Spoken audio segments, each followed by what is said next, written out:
A very good afternoon to all of you. My name is Harshita Kaur, Research Associate with TERI, and I welcome you all to the 23rd edition of the World Sustainable Development Summit, India's premier platform for deliberating the discourse around sustainability and climate change.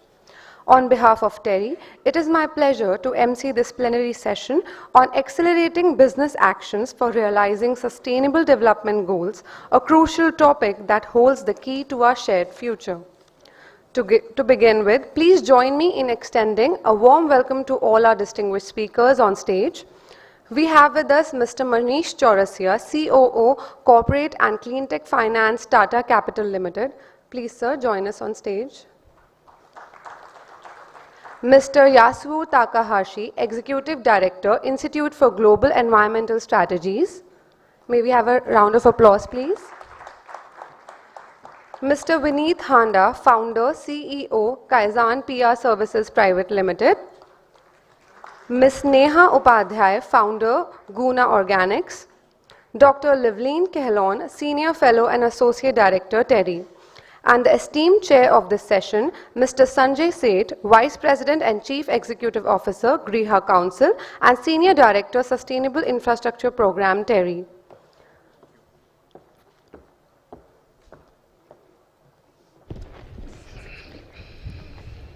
Now, I would request Mr. Seth to share his opening remarks and take the session forward, please.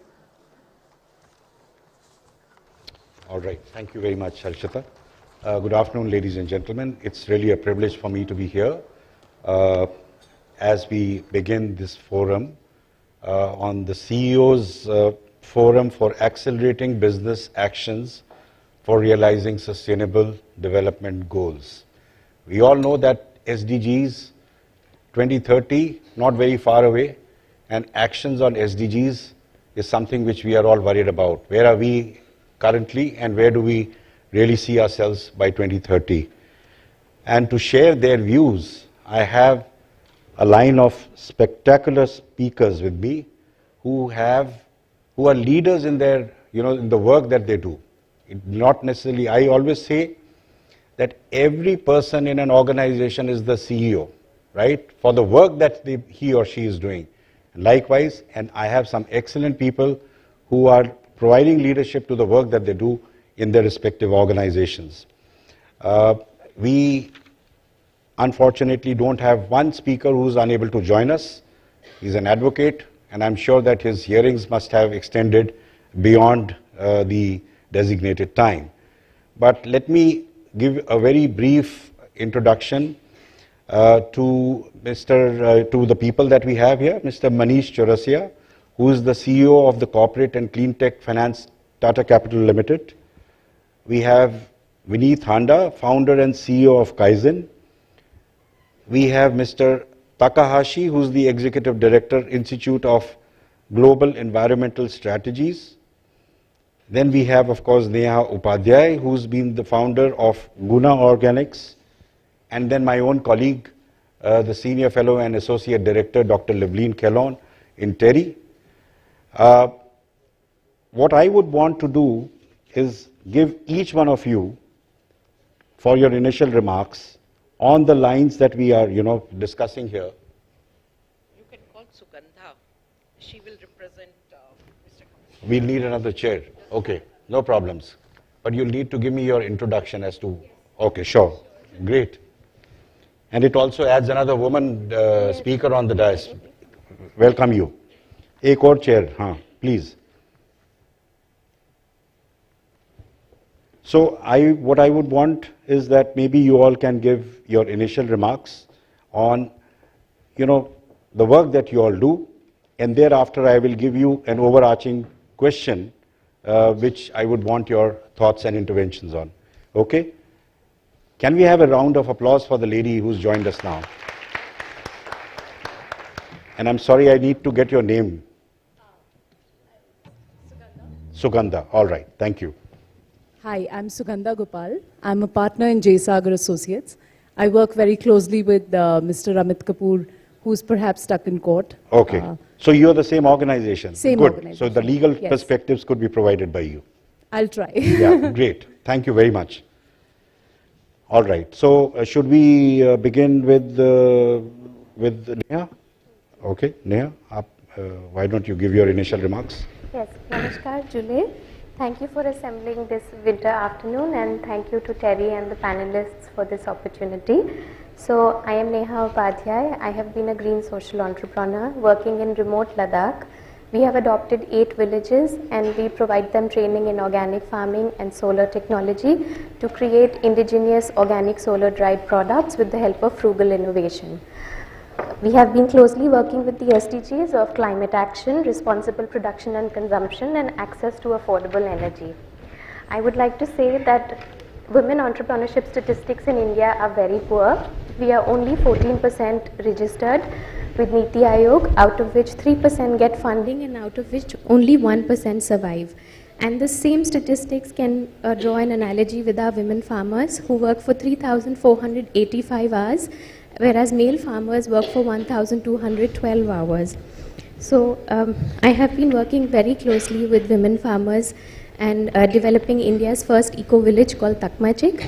How we differentiate our practices with other organic companies or other sustainable companies is that we work very hard on traceability. Because many a times we see organic products coming from large-scale stores and they are not very genuine. And even export houses have been sending them back. So we have been raising villages carefully who are trained not to use any urea, chemicals, color, hybrid seeds, and focus on guna sattva. As some of us know, there are 3 gunas according to Indian Ayurveda: guna sattva, guna rajas, and guna tamas. So we focus on sattvic farming and sattvic eating.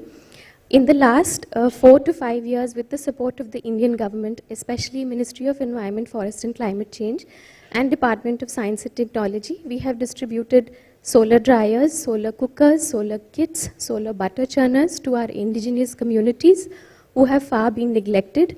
And we have it on record from the state government that they received these items, renewable energy, after 24 years. So this was a great achievement for us and our family. I would like to add that my grandfather was responsible for building Asia's first solar village, which is Sarai Sadi in Uttar Pradesh. Great. Our interventions have reduced 536 kgs of greenhouse gas emissions over a period of 8 months per household in Ladakh. And we want to continue this work by gaining support of the private sector.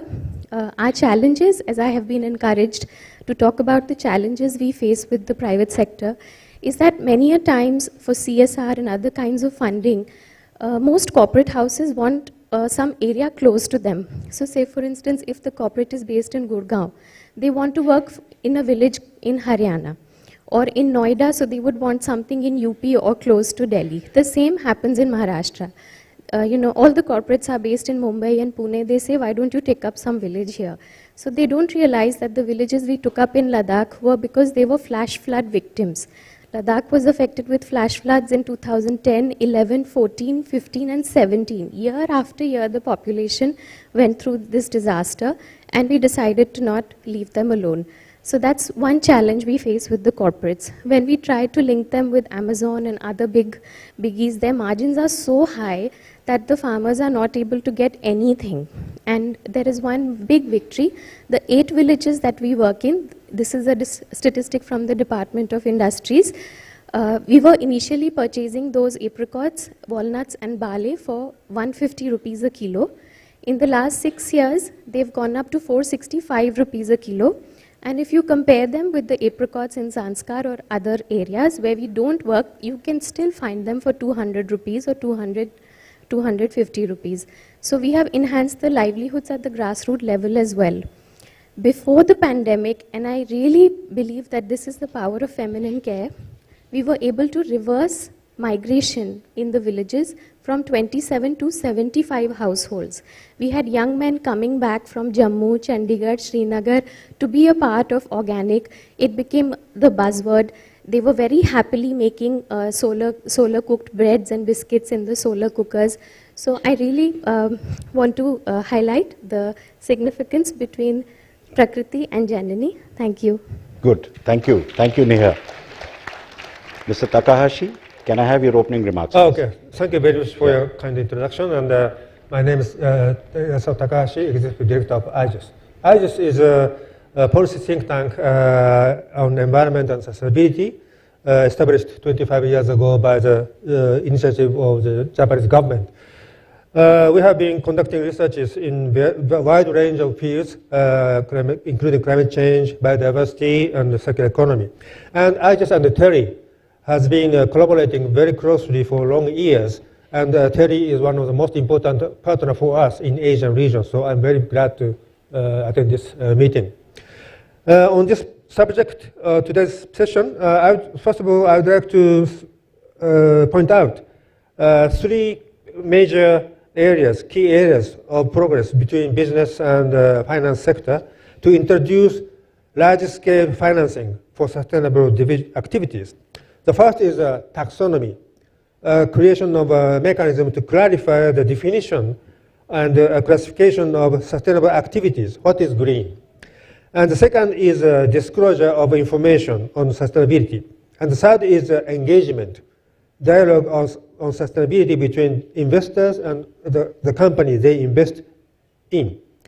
Various methods and guidance have been proposed and implemented in these areas, but they are not necessarily consistent, and there is some confusion among the parties concerned.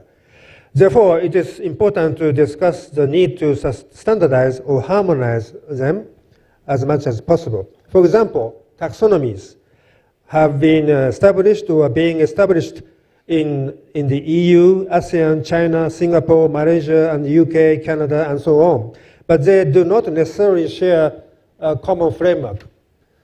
So these differences are due to differences in the industrial structure, technological standards, and the level of development of financial infrastructure in each country and region. However, as finance becomes increasingly internationalized, it is, of course, it will be easier and effective to make investment decisions based on an internationally harmonized taxonomy.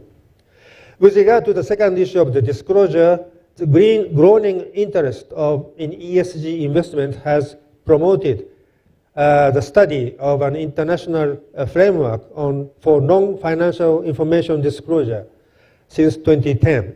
In particular, in June last year, the International Sustainability Standard Board, ISSB, released its disclosure standards for sustainability in general and climate change in particular, which clarifies the standards to which companies should refer. The third issue, engagement, refers to a constructive dialogue between investors and investee companies regarding, for example, solutions to sustainability issues faced by the investee companies. Changing corporate behavior through dialogue is expected to improve investment performance as well as the sustainable growth of the company. And it is beneficial to both the company and investors. In addition, it is important for both investors and companies to encourage governments to adopt effective policies such as carbon pricing and preferential treatment to encourage companies to make action.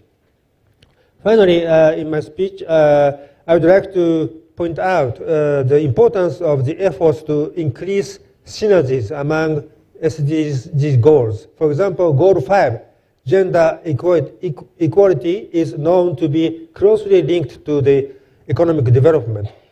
It has also been shown that investment in solar power directly enables progress on Goal 4, quality education, and Goal 3, good health, as well as Goal 7, affordable and clean energy.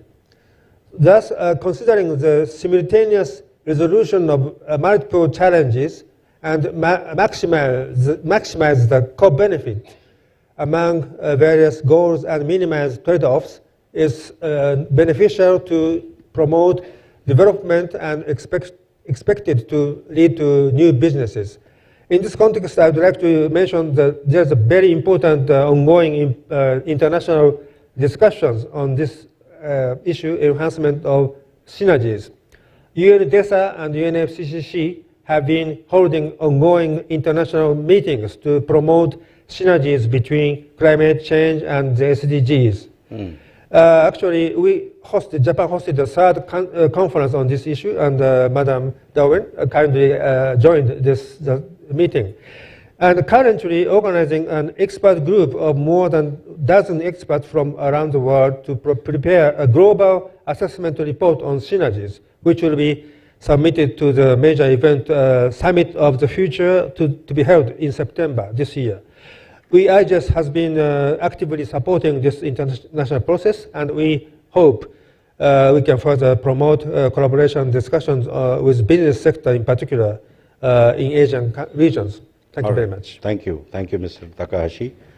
Manish, can I have your initial remarks? And let's keep it short so that we can then follow up with the question. Sure. Okay? Yeah, thanks. You're mic'd up, so that's, I think that should work, right? You're mic'd up. Yeah, hello. Yeah. So I'm grateful to TERI for this wonderful opportunity. As was introduced, I am from Tata Capital. And as part of the Tata Group, we realized very long ago, in 2013, that climate financing is something which is going to become big and is crucial for the corporate world. And that's why we started a company called Tata Cleantech Capital. And I'm happy to say that in that company, we have funded over 400 projects in climate sector with a total disbursement of around $4 billion US. This is all debt. And today, as we speak, our portfolio is close to $2 billion US. Coming to the topic, corporate world is huge. You know, if you take the top 100 entities in terms of GDP and revenue, then 60 will be countries and 40 are actually corporates. So naturally, what the corporate world does as far as SDGs are concerned will have a significant impact on its success or otherwise. Traditionally, when it comes to corporate world, we all know that corporate world and business world is driven by profits and value maximization for shareholders. Only now we are realizing that when we were calculating those profits, we were ignoring a very important cost. And that is the cost which is being incurred in terms of the damage to Mother Earth. And also the cost in terms of uneven distribution of wealth. In my view, there are a number of things to be done to rectify this. I'll just put some thoughts on a few of them. I think first is we need to realize that emissions are not free. So we need to price carbon emissions. Today, as we speak, the world has already used 92% of the carbon budget. So when only 8% is left, it is very important that the cost is attributed to this. It could be in the form of carbon tax, or it could be in the form of emission trading systems. And actually some work has happened in this area. I think this needs to be significantly accelerated. The other area which I think needs significant focus, and which Takahashi-san also spoke about, is taxonomy and disclosures. There has to be a common understanding of what is green. Also, there has to be very high disclosures. The fact of life is that if you don't measure something, you don't monitor it. Unfortunately, a lot of work is happening in this direction. The third area where I feel a lot of work needs to be done is in the area of penalties for greenwashing. Today, number of entities, number of companies claim that they have reached net zero. Number of products come out which says that they are carbon neutral. But unfortunately, this is not adding up in the environment. And a lot of these statements are loose and are based on double counting of mitigations of carbon emission. I think something needs to be done very seriously about this, so that people are serious about greenwashing and it is avoided. Apart from this, I think there are certain other areas where a lot of work needs to be done. And what comes to my mind is working on your circle of influence. See, today we say that trillions of dollars are required to fight climate change, not realizing that at least 2/3 of this is in the money. Meaning that today, if you invest in these sectors like renewables, energy storage, electric mobility, these projects are actually viable projects. And all that you need to do is create a right project execution framework. Once that is done, then private sector will automatically put money. So instead of cribbing about the fact that this much money is required, we need to see that, if the project has been announced, then it gets land, it gets the proper evacuation infrastructure. If it is based on certain contracts, then those contracts are enforced. If the private sector gets this confidence, then a lot of projects will come. Today, if you take an example, today India is talking about some 90 gigawatts of projects in renewable energy. But what we are seeing on ground is just about 15 gigawatts per year. Naturally, this many projects are not coming because they are not able to find the proper project execution framework. So once we get this right, then I think, the speed of investment will improve significantly. Last but not the least, I think, while if we do everything we can, even then, unfortunately, so much carbon has been pumped in the atmosphere that the global warming is going to happen. So we need to see how we can work on those technologies which can remove carbon from the atmosphere, either from the direct carbon capture or through carbon sequestration. And for that, I think business can play an important role, academia can play an important role, and government can play an important role. So there has to be a very high collaboration between these three segments of the civil society so that we find a solution and we eventually create a climate where we can all live in for years together. Thank you. Thank you. Vinit? Good afternoon all. First of all, a big thank you to TERI and WSDS to providing me this platform. As I always say, I'm an odd one out. I do own a company called Kaizen, but we are a communications people. So everybody who are working in the area, we help take their messages to the larger audience. And I think today, something which has really happened well is the messaging. I think the whole world is talking the same language, and the language is a sustainability. Now, the challenge which we as communication people always see, and he spoke about the impact, he spoke about the measurement, funding, all of it. And I believe all of this will happen, but the results will not come unless there is a behavioral change. And I think that is a role which, as a communicator, it's our responsibility to do it, but it's not only our responsibility, it's the whole industry's responsibility to work towards that behavioral change. I spoke briefly yesterday in another CSO forum, and what is happening right now? We are driving from voluntary to compliance. Now everything is compliance-led. Now compliance itself has a negative connotation. It's you've been asked to do something. And I think for an economy like India, it's important to bring that stages, and therefore he briefly spoke about greenwashing. I think greenwashing is an output of two things. One is compliance, second probably the funding. The more funding gets restricted towards projects because of certain norms, greenwashing will happen. People would want to do those conversations, and unfortunately they use the medium like ours to spread that word. So I think now I'm actually talking 2-3 different things, and that's where the responsibility of each of the organization and also bring in that behavioral change aspect of the whole communication. Now, when we look at corporates as an organization, a lot of our conversations are towards businesses. But I think somewhere down we forget that organization is about people. And I think that's where other aspect of behavioral change should come in. I mean, today if we really look at, say, for an example, Tata's, right?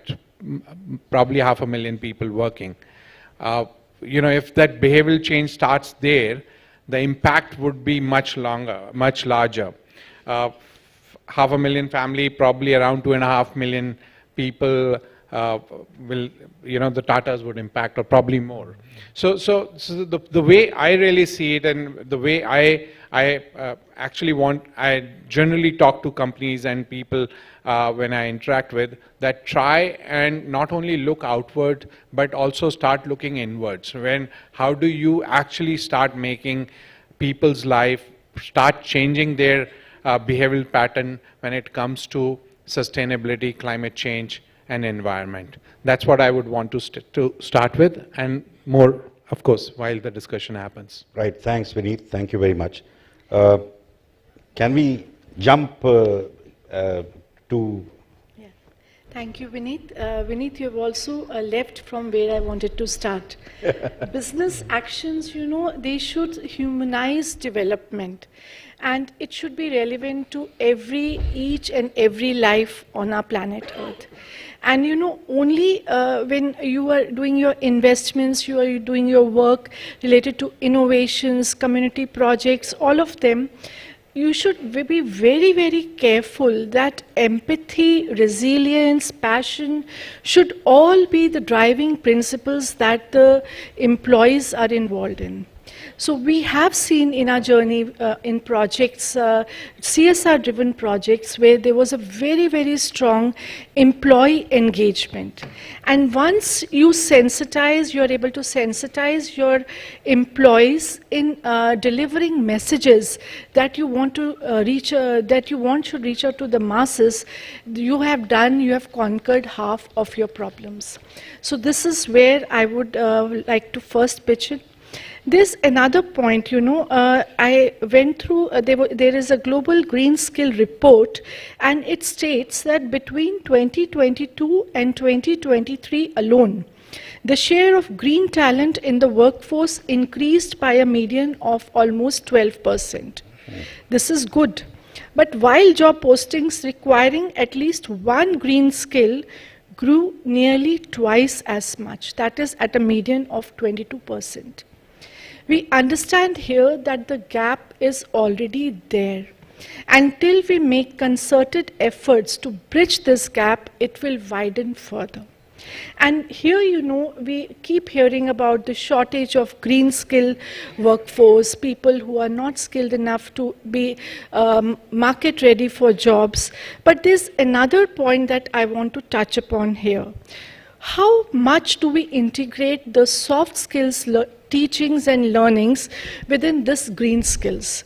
Because this integration is important for career longevity. So when we take in employees, we know they are technically sound, they are able to deliver certain tasks, but are they competent enough to deliver work in hand? And that work connections come in with passion, with empathy, with skills, with 21st century skills that we need to consciously drive into our youth citizenry. And we started the summit with a very, very positive message. Only a happy planet can be a sustainable planet. So when we are thinking of spreading happiness, this integration is very important. There's another survey conducted by McKinsey which says that the proportion of companies addressing empathy and interpersonal skills have doubled since 2020. So this is a favorable trend. This is the hook that we are all looking for. That if some companies can initiate it, there should be others who should follow it. Because at the end of it, we are saying attainment of sustainable development goals in a holistic manner. And this holistic manner can arise when we have trained our youth in a manner, we have trained our employees in a manner that they are able to adapt and adjust to the changes.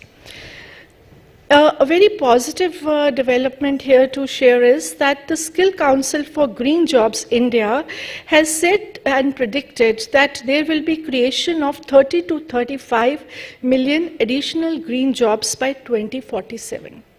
So jobs are being created. We are training our employees, we are training our labor, but are we creating enough avenues of empathy, happiness, resilience, 21st century skills, so that they are able to adapt and go for jobs which will arise in the next 20 years?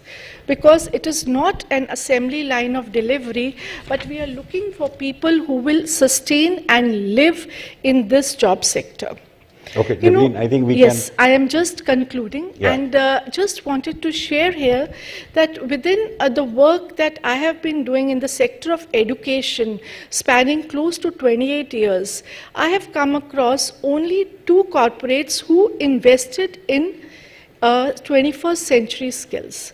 There is a lot of investment in green skill, there's a lot of investment in other hardcore skills, but this is an area that needs to be really recognized and skilled up, because this is where the jobs are going to come in the coming years. Thank you. I'll continue later. Yeah, sure. Thank you. Ms. Sugandha, can we have your initial remarks, please? Good afternoon, everyone. Firstly, thank you for giving me this opportunity to sit here in this esteemed panel. I would like to pick up from some bits from what Manish mentioned some time back, that if we want investments to come into clean technology within the climate change space, if we want more people to repose their trust and faith and invest in these companies, having a robust legal framework is very important. I think that sets the foundation. So, like he mentioned, if there are investments happening, but naturally it's not enough, and that's why we continue talking about it. And for that to happen, it's very important to repose that trust amongst investors. So having a certain, a policy framework, a legal framework which provides certainty, which gives enough confidence, bankability, those will be very important aspects. And for that, you have to have not only a legal framework which is on paper looks very sort of robust, but also from an implementation perspective, which is where I see the challenges on ground. I can talk about it more, these are my opening marks, but yes, I would like to talk about more what are the challenges we see when it comes to implementing, legal frameworks on the ground. Great. Thank you very much. Now, what we're going to do is we're going to break it up into 2 parts, right? I'm going to give the corporate guys the first go, and then the others, the remaining, represent the other panelists. So, Manish, let me go with you, since you represent the corporate. Sure. How can business actions be accelerated for realizing sustainable development goals? Your views. And make it very short, because we have to complete it in another 27 minutes or 28 minutes. In the Indian context, the first thing we need to do is improve the project execution framework. As I said earlier, we have a lot of auctions, and they are successful auctions. But when we see the implementation on the ground, whether you take renewable energy or you take electric mobility, the execution is much lower than what projections we are doing. And it is a time that we accelerate, because we want to reach 500 gigawatts by 2030. And today, if you take renewable energy, even if you add hydro, it's only about 175 gigawatts. So if you have to do something like 350 gigawatts in the next 7 years, then we do need to do 50 gigawatts per year, as against 15 what we are doing today. So clearly, if we have a better framework for land acquisition, if we have a better framework for evacuation of power, if we have a better framework for contract enforceability, that will definitely accelerate the business commitment to this sector. I think that is extremely important. Another area which I spoke about, which I think may not lead to acceleration, but at least will avoid de-acceleration, which is strong action on greenwashing and taxonomy. I think this is one subject which in general has been, I would say, not exactly ignored, but has got less attention. Today, there's a lot of confusion on what constitutes green. I think there needs to be a clarity on that, and we need to have a standard taxonomy. At the same time, we need to ensure that the disclosures which are happening are proper disclosures. And in that area also a lot of efforts are happening. Now we have BRSR, we have got BRSR core. I think these two are the most important areas and the low-hanging fruits where a lot needs to be done. All right. Thank you, Manish. Can we have Sugandha for your perspectives? Yes, sure. So where, you talked about the legal frameworks that are required for accelerating action. So Right. your thoughts? I will quickly touch upon, I think, three important aspects which will greatly accelerate, the transition to a green economy. First, and I'll talk about on-ground, problems that we are facing. First, it's very important for a sector like electricity, which is a concurrent subject in the Constitution. We constantly see a non-alignment of approach between center and state. So, and the difference in interpretations amongst different states. So it becomes extremely problematic for investors to start thinking of a common framework. So there is a state, there are states that take very different approaches and interpretations of the law, and the center is taking a completely different approach. And that non-alignment leads to a lot of confusion and uncertainty. And this is, to give you a more concrete example, it's very evident in the captive power generation space, where every state, ends up taking its own interpretation of how projects are going to, of what captive projects, the structures have to look like, etc. And there is a completely different interpretation that's there, which comes out in the electricity rules. So that is one, and of course this has led to litigations and uncertainties. So alignment between the approaches taken by center and state, and even within the states themselves, I think it's very important. So interpretation of rules and... Yes, and implementation. So that is one. Second, that I think is very important is how do we get our contractual frameworks in a way which will also align with the advances in technology. So you see, the solar projects, are, I think, best case and example, and we are seeing a lot of litigation that's coming in Gujarat in these aspects. So in Gujarat, was one of the pioneer states to take up solar projects, and when they actually started implementing these projects around 2010, 2009, 10, around that time, there was a completely different framework. These power purchase agreements were signed for 25 years. These are long-term PPAs. And the tariffs were determined in a way which was, suitable for times at that time. Now, 10 years onwards, the tariffs have crashed.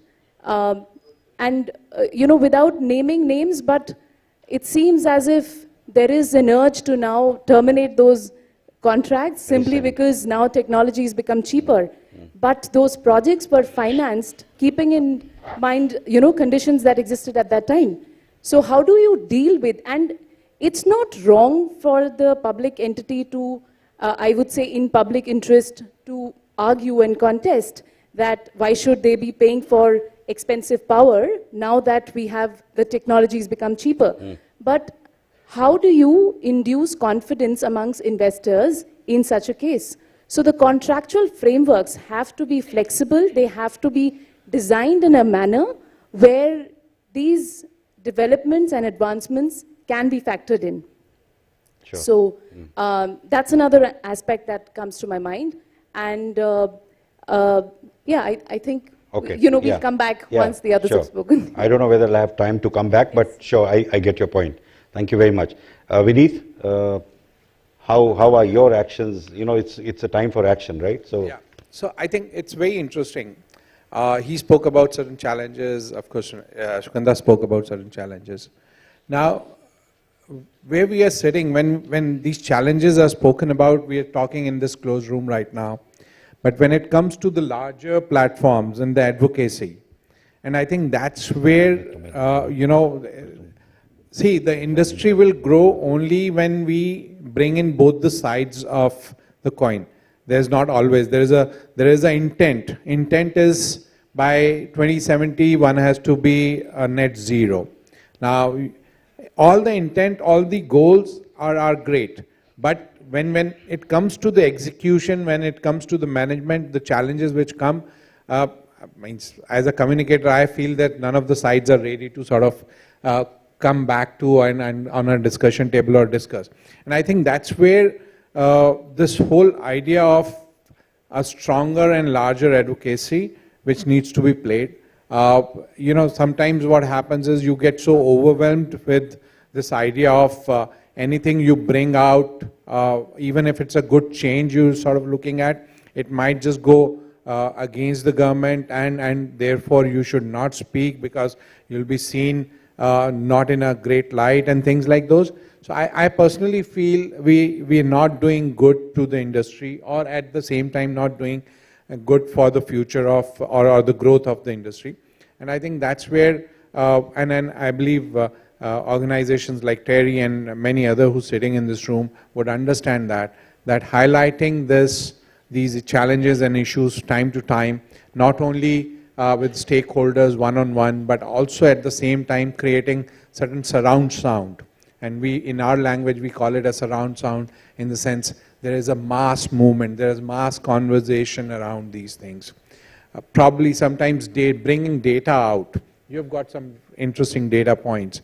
You know, even if we start talking the pace where we are moving, it's not going to happen till, you know, not 2070, probably till, you know, later, probably 70 more years. So things like those, where you need to sort of really show that mirror to people that, hey, it's good to make such policies, but at the same time, what are we doing to achieve those policies, right? Right. I think that's what I would want to say. Thank you. Let me quickly move to Neha.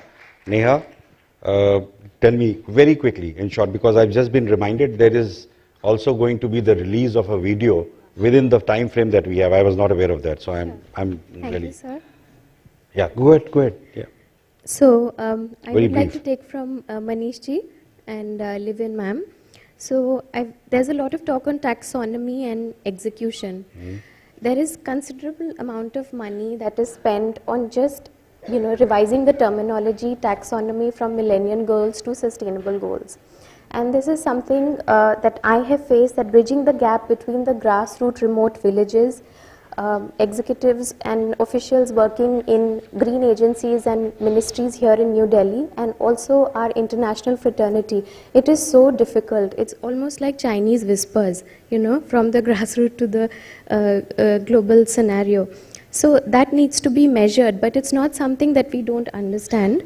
It's something that has to be measured. And secondly, I would like to disagree. I think execution agencies in India and South Asia are enough to take the bandwagon forward, to create solar jobs and to, you know, for last mile distribution. However, they are not handheld, as the statistics that I mentioned earlier. So most definitely we need holistic development. Like Levin ma'am said, a happy planet, you know, a happy sustainable organization. Also, according to McKinsey, wherever there is diversity and green inclusivity, where greenhouse gas emissions are mapped, liquefied petroleum gas emissions are mapped, those companies showed higher profits. Since Manish ji and the Tata Group talk about value maximization and profits, those companies have showed higher growth over a period of time. Also yesterday at the marine conference, we heard that plastic usage will increase 3 times by the next 25 years. This is a report from the Norwegian government, so it's really very alarming. And you know, so definitely we need to look at all of this. How is the private sector? I don't think the farmers are creating this kind of waste, or the weavers are creating this kind of the waste. You know, India and the global south is looked as a large market and a manufacturing hub. You know, this view and mindset has to change. The orders are coming from the global north, if you see, and big marketplaces are, you know, disposing IT products, automobiles, etc. So we have to start with that shift, and for that we need a holistic development. Okay. We'll have to hold on there. Okay, and just lastly, okay, sir. Go ahead. Okay, so Quickly. I would like to conclude that I use the term Guna Sattva, which is an Ayurvedic. So definitely all companies, public sector units, NGOs, CSOs, we have to look at low material usage. and that is guna sattva. Sattva means the most minimalized usage. You mentioned that. Yes, Thank you. yes, thank you. Okay, thank you. Mr. Takahashi, I have only 2 minutes for you now. 2 minutes. 2 minutes, okay. Yes, very quickly. I'm talking about actions that you think are important to be accelerating SDGs. Yes. Very quickly. Yes, I'd like to say one point. It is not clear. Decarbonization is, of course, good for climate, but it is not so clear. It is not really good for happiness of people. So we are trying to very hard to make some kind of a future vision, decarbonize the society, which is not only the carbon is low, but also happy,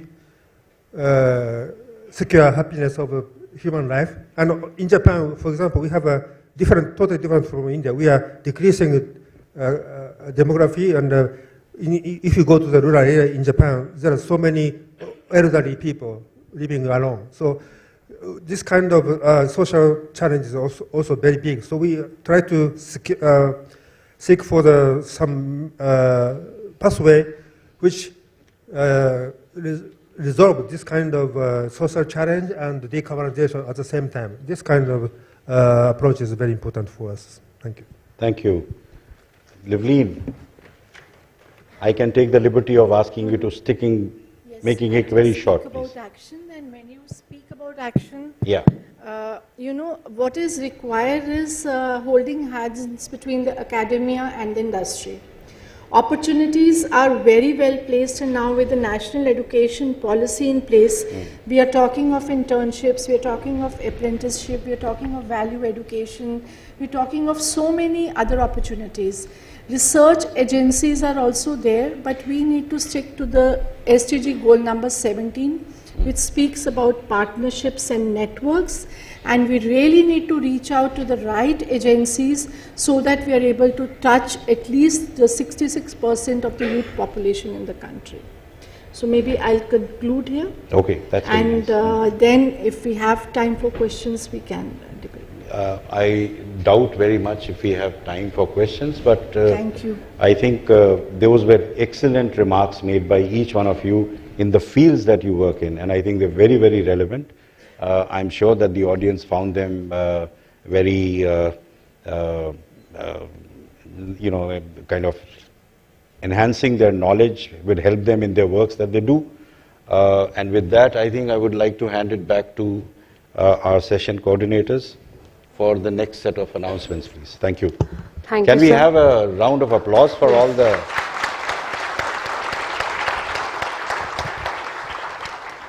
Thank you very much. A sincere gratitude to all our esteemed speakers for their valuable contributions as accelerating businesses for realizing SDGs, and a special thanks to Mr. Seth for chairing this session and keeping it under the time we have. Now, moving forward, in alignment with this session, I am also delighted to announce the launch of TERI CBS Corporate Business Sustainability video titled Building a Resilient Future, Mainstreaming Finance and Investment for Just Transitions. It is a joint initiative of TERI and the Thomson Reuters Foundation. The Industry Charter for Near Zero Emissions by 2050, instituted by TERI, brings together a group of Indian companies voluntarily committing to lower their emissions. The Charter provides a platform for the signatory companies to discuss their work and progress on decarbonization. We are proud to announce at the 2024 edition of WSDS that 97 signatory Indian CEOs through these charters will support decoupling of industrial growth from emissions, focusing on the implementation of best available technologies and financing for decarbonization of industries, especially low-cost financing for MSMEs. In the multimedia clip, Indian CEOs signatory of the Charter speak about their perspective on low-carbon solutions and implementing strategies to decarbonize various industrial subsectors. Now, I request our esteemed speakers to officially launch the video and be a part of its screening at this session. Can we have the video, please?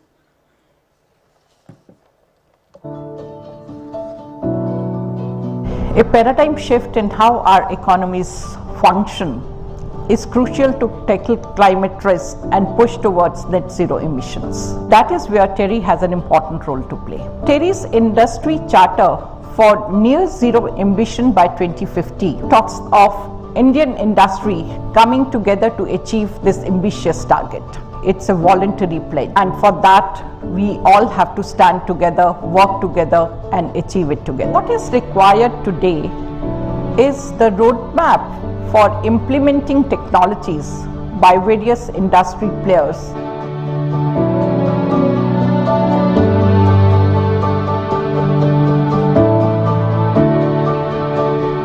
Sustainability is clearly to create that very positive economic, environmental and social impact, which translates to a world with zero emissions, zero waste and zero inequality. First electrify and then decarbonize. I think we've got a good push and impetus by Government of India in terms of India Solar Alliance, but I think we need a similar big deal, so a similar deal in terms of similar push as you would normally call it, towards green hydrogen, biofuels and fundamentally making sure that we can go to bioresources towards producing the energy needs of the world. The hydrogen roadmap of India is a fantastic starting point.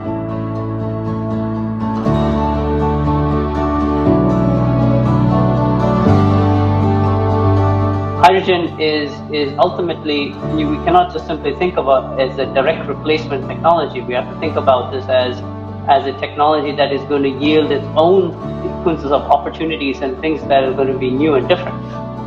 Major requirement would be, one, the collaboration, second, certain government initiatives, and third one would be how the finance can be made available for many such demonstration projects which are required not by only cement sector but globally. The key buckets which we need to look at is agriculture, MSME and bottom of the pyramid consumers. We have evolved a system which helps farmers reduce their cost, but at the same time improve productivity and thereby at the end resulting into prosperity. So you ensure sustainability, carbon reduction, but at the same time you must focus on as much or more to ensure that his income goes up and prosperity happens. We need innovation in finance. I think if MSMEs have to embrace this journey, finance is a very critical element in it. There I think we need to look at a lot more banks and NBFCs participation with fintech solutions.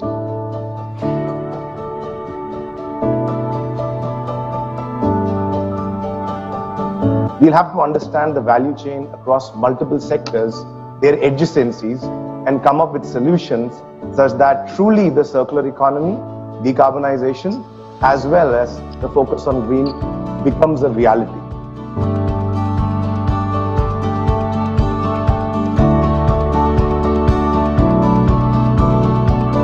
I think that recycling and the circular economy will play a big role in reducing the carbon footprint. We are continuing to invest in products.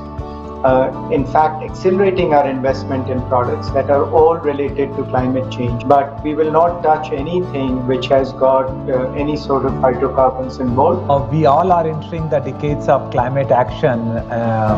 It will be crucial time for humanity. And at TERI, this issue has taken its rightful place at the center stage. Let us collaborate with few like-minded organizations and have advocacy activities, advocacy plan.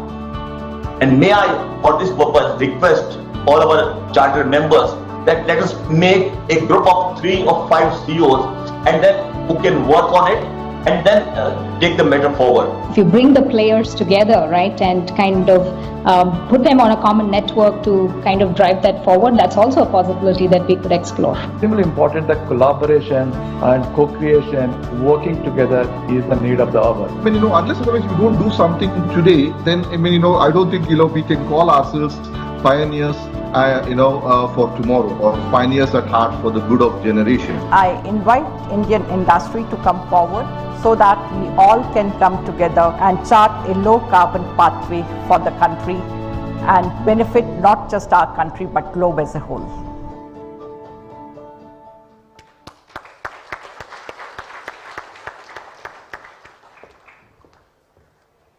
Before we conclude, I'd like to invite our esteemed speakers to gather for a group photo. All right, thank you. आगे आइए, इधर ही, okay.